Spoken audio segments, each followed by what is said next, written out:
आज 11 सितंबर है और 9/11 के वाक़यात ने 2001 के बाद से पूरी दुनिया को बदल दिया और दुनिया अपने 2001 से पहले वाली सूरत हाल के अंदर शायद कभी भी वापस नहीं जा पाएगी।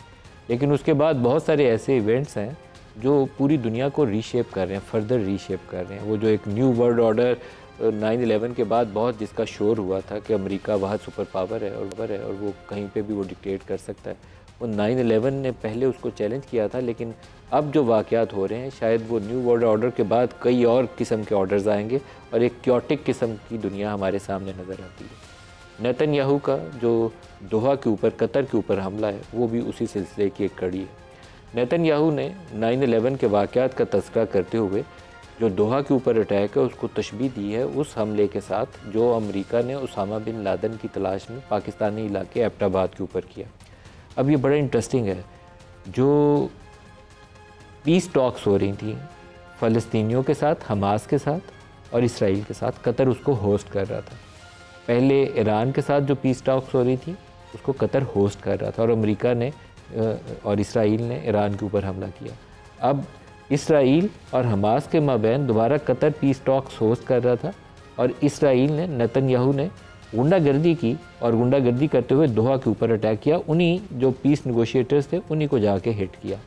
अब ये बदमाशी और गुंडागर्दी है, इसका दुनिया के किसी भी महज़ब माशरे के किसी भी वाक़े के साथ ताल्लुक़ जोड़ना मुमकिन ही नहीं है। उसामा बिन लादेन की भी एक हिस्ट्री है जिसके अंदर पाकिस्तान का एक हिस्सा है। हिस्सा मैं बताता हूँ कि हिस्सा क्या है। जिहाद अफ़गानिस्तान के दिनों में जो अरब दुनिया से मुजाहिद भर्ती करके लाए गए मुजाहिदीन, जो अरब वर्ल्ड से पाकिस्तानी सरज़मीन पर आए, यहाँ ट्रेनिंग ग्राउंड्स प्रोवाइड की गई, वो तमाम अरब मुजाहिद जो थे वो CIA रिक्रूट करके लाई और ये डॉक्यूमेंटेड है, पाकिस्तान ही लाया। आप हिलरी क्लिंटन जो आपकी सेक्रेटरी ऑफ स्टेट है उसके बयान सुन लें या अपने पुराने जो डिफेंस सेक्रेटरी हैं उनके फॉरेन सेक्रेटरीज़ की किताबें या तज्ज़िये उनके पढ़ लें। तमाम अरब मुजाहिदीन बशमूल एमन अज़वाहरी और उसामा बिन लादेन, इनको CIA इस इलाके में लेकर आई। किस लिए लेकर आई? रूस से लड़वाने के लिए। और जो अफ़गान मुजाहिदीन या अफ़गान पनाहगज़ीन हमारे इलाकों में थे, इनको यहाँ पे ट्रेनिंग ग्राउंड्स प्रोवाइड करने के लिए जो सिलेबस बनकर आया वो नेब्रास्का यूनिवर्सिटी ने बनाया और उनको तरबियत दी गई कि ये तुम 2 रूसी मारोगे तो जन्नत में जाओगे। वो 2+2 वो आगे 4 रूसियों को मारने का या 2+2 4 क्लाशनकोफ करके उनको बताया जाता था। इस तरीके से हमने उस पूरी जनरेशन को रेडिकलाइज़ किया। हमारा उसमें कसूर है पाकिस्तान का, हमने अपनी सरज़मीन इस काम के लिए इस्तेमाल होने दी, जिसकी सज़ा हमने बाद में ये TTP कोई और मुसल्ला जत्था, लश्कर, सिपाह उसकी सूरत में भुगती। ये हमारा कसूर है। उसामा बिन लादेन को एबटाबाद में ला के हमने दावत दे के नहीं बसाया, उसके पीछे भी एक तारीख़ है। जब तोरा बोरा पे अमरीकी एयरफोर्स ने बॉम्बिंग की, इनको पता चला कि यहाँ पर कंसंट्रेशन है इस वक्त अलकायदा की, तो तोरा बोरा के ऊपर जाके इन्होंने डेज़ी कटर फेंक के ऊपर से बहुत बमबारी की। उस वक्त को कहते थे इससे बड़ा बम है ही कोई नहीं, जैसे अभी इन्होंने ईरान पे जो मारे हैं 30,000 पाउंड वजनी बम, उसी तरह के वो थे। वो बुश जो जूनियर था वो कहते थे we will smoke them out, ये टर्म थी उसकी कि हम इनको गारों से बाहर निकालेंगे, इतनी बमबारी करेंगे। लेकिन रम्सफेल्ड जो उस वक्त उनके सेक्रेटरी ऑफ डिफेंस थे, उनकी टांगें कांप गईं और वो वहाँ पर अपनी फोर्सेस ना भेज पाए। खौफ के आलम में कि वहाँ से रिएक्शन क्या आएगा, ज़मीनी फ़ौज नहीं भेजी, ऊपर से बमबारी की। तो ये जो पूरा अलकायदा का ग्रुप था जो तो उस बमबारी में शहीद हो गए, मारे गए। बाकी निकले, उन्होंने बॉर्डर क्रॉस किया क्योंकि पोरस बॉर्डर था, अफ़गान पाकिस्तानी बॉर्डर इसी तरीके से था हमेशा से। वो उन्होंने जहाँ उसको पनाह मिली उन्होंने पनाह ले ली और यही वो इलाके थे जो ट्रेनिंग ग्राउंड्स खुद अमरीकी प्रोवाइड करते थे। उनके फॉर्मर जो सेक्रेटरी ऑफ डिफेंस है उनकी तस्वीरें हैं, या जनरल हमीद गुल के साथ और बाकी लोगों के साथ, कर्नल इमाम के साथ इनकी तस्वीरें हैं। पूरा रिकॉर्ड है सारा, जिसको छुपाना ही मुमकिन नहीं है। अमरीकी सदर इन मुजाहिदीन को वाशिंगटन में वाइट हाउस में होस्ट करते थे और कहते थे ये हमारे फाउंडिंग फादर्स के बराबर हैं, ये इतने काबिल एहतराम हैं ये लोग। उन लोगों को ट्रेनिंग ग्राउंड्स पाकिस्तान में दी गई और पूरे वेस्ट ने और अमेरिका ने उस कॉज को सपोर्ट किया। ये उसामा भी उन्हीं में से एक थे। हम इनको पाकिस्तान में दावत देकर लेकर नहीं थे आए, इसलिए इसको पाकिस्तान से मत जोड़िए।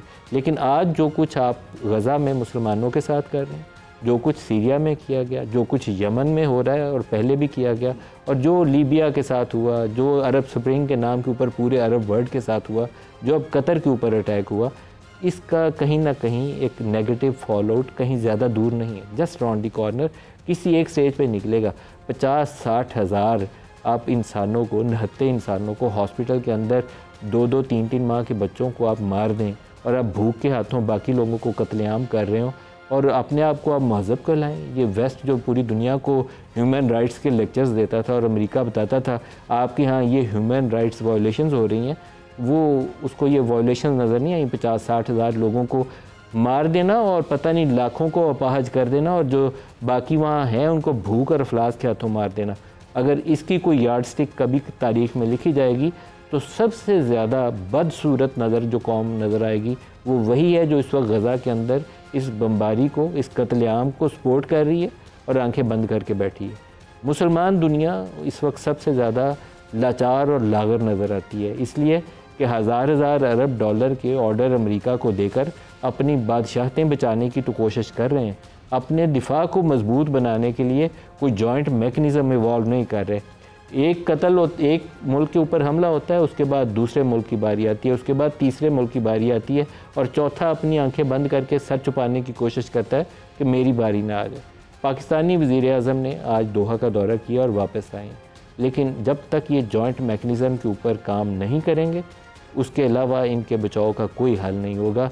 वो एक इलाके का गुंडा बन के बारी बारी सब मुल्कों के ऊपर हमला जैसे वो पहले कर रहे हैं अभी भी करता जाएगा। अहमद ब्रादर, क्या वो दिन कभी आएगा कि ये खुद जागेंगे मुसलमान कौमें और सोचेंगे कि अपना दिफा खुद कैसे करना है?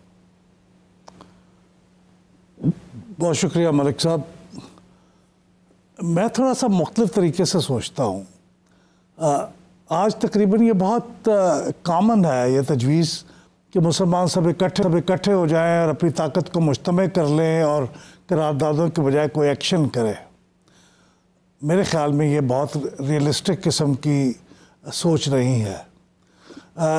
जो कौमें किसी रेजिस्टेंस के लिए या अपने प्रोटेक्शन के लिए, अपने डिफेंस के लिए तैयार होती हैं, वो सालों का, बाज़ का दहाइयों का और सदियों का सफ़र होता है। तो ये इस वक्त जिस एवोल्यूशन से गुज़र रही है हमारी मुसलमान ममलकतें, और उसके बारे में भी उनका जो फ़िलासफ़ी है वो एक दूसरे से नहीं मिलती।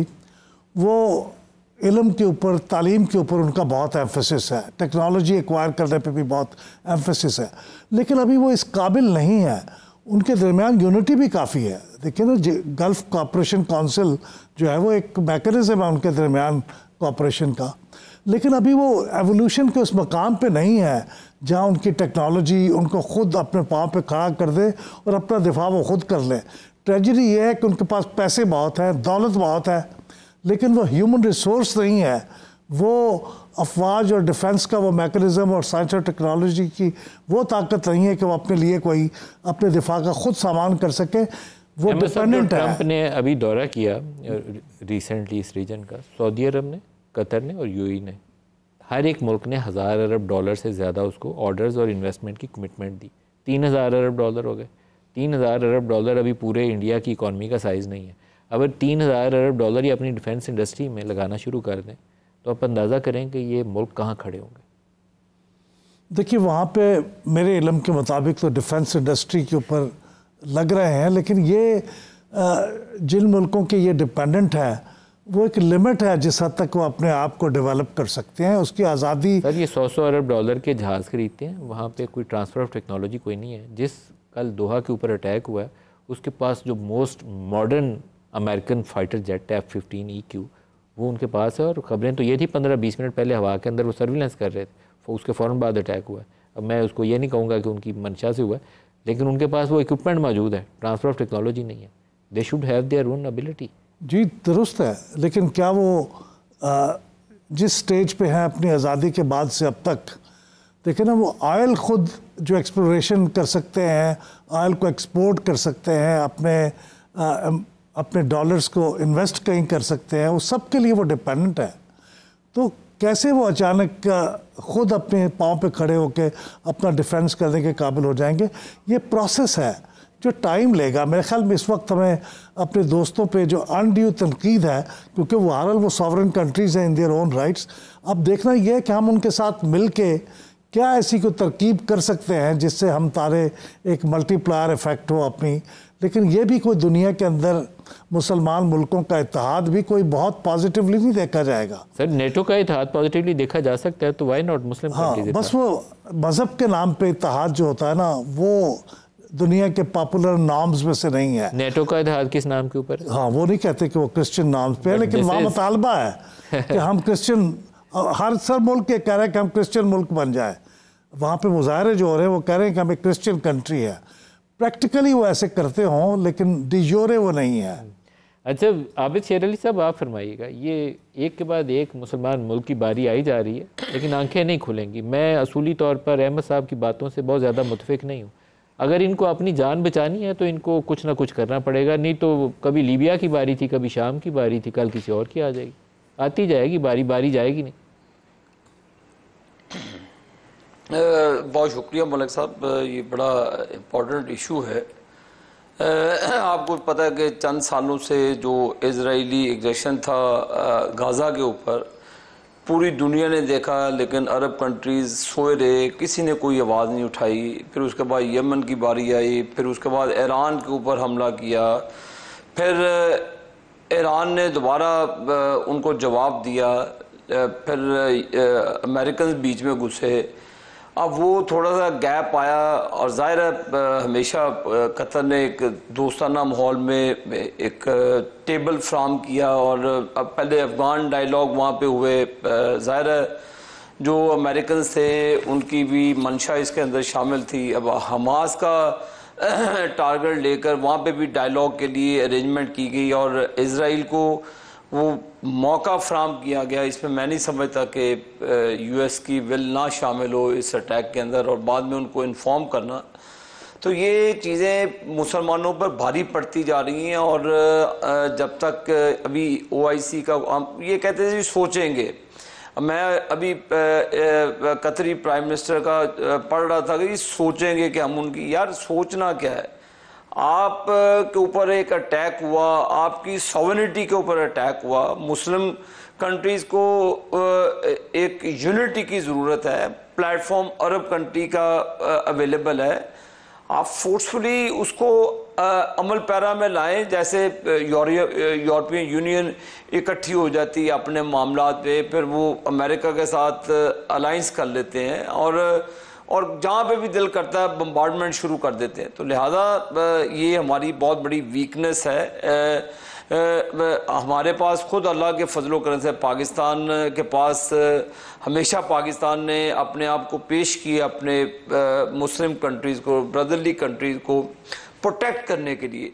तो अब जब अमेरिका अपना असला भी बेचेगा, अपने मामलात भी बेचेगा, तो वो तो बेनिफिशरीज हुए ना जी। तो बेनिफिशरीज हमेशा डाउट में रहते हैं कि उनको एक शक की नज़र से देखा जाता है। तो मलिक साहब, आप और मैं तो यही हमारी विश है ना कि जी ये यूनिटी होनी चाहिए।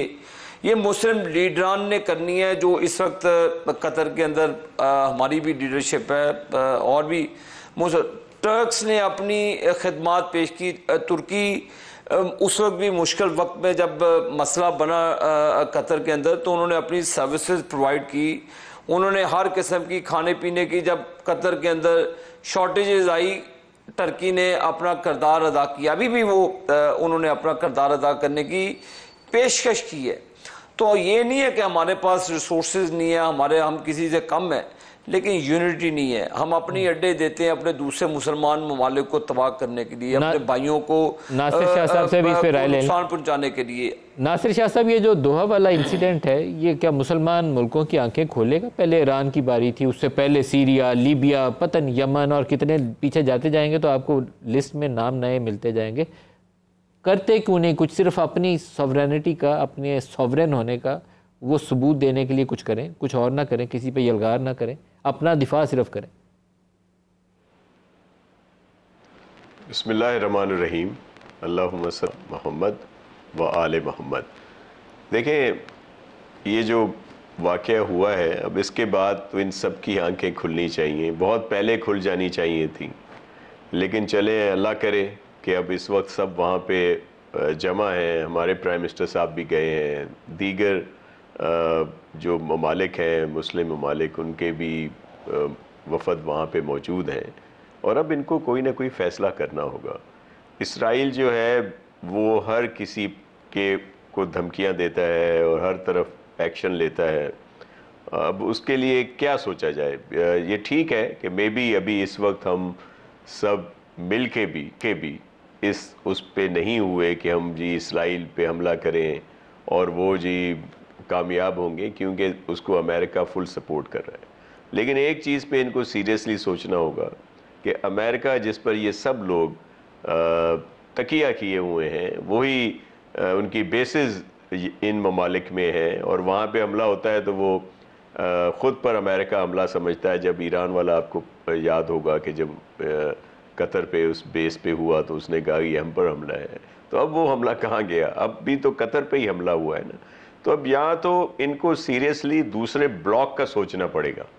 यहाँ पे जाहिर है अगर अमेरिका एक सुपर पावर है तो दूसरी तरफ चाइना, रशिया या इस तरह की बड़ी कुव्वतें हैं, उनके लिए इनको अभी सोचना पड़ेगा। और ये मौका है कि अमेरिका से खुलकर इस पर ये बात करें, और अगर ये इस तरह का कोई फ़ैसला कर लेते हैं तो आप देखिएगा कि किस तरह ये सारी चीज़ें चेंज होती हैं।